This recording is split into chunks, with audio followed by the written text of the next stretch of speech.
အားလုံးပဲမင်္ဂလာပါ KM Football Tips အားကြိုဆိုပါရစေ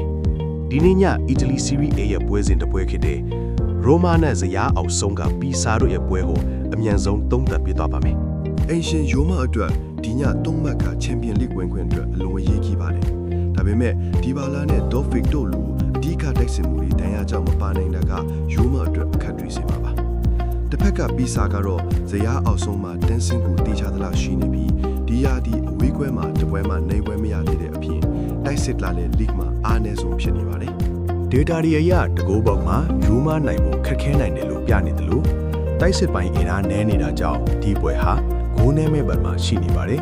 ကျွန်တော်ရဲ့ရလက်ခံမှန်းချက်ကတော့1-0နဲ့ရိုမာတို့အင်ကွဲမှာကတ်နိုင်သွားဖို့ရှိပါတယ်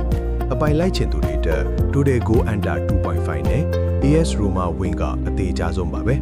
ယူမာတို့ဒီနေ့မှာဂိုးပြသွင်းနိုင်ပါမလားတင့်ငင်ကို comment မှာရေးပြီးခဲ့ပါဦးဒီလိုအပိုင် tips တွေအတွက် KM Football Tips ကို subscribe လုပ်ထားဖို့မမေ့နဲ့ဦးနော်အခုလိုကြည့်ရှုပေးတဲ့အတွက်အားလုံးကိုကျေးဇူးတင်ပါတယ်ကျွန်တော်ပြီးတဲ့ပွဲတွေနဲ့အားလုံးအဆင်ပြေကြပါစေခင်ဗျာ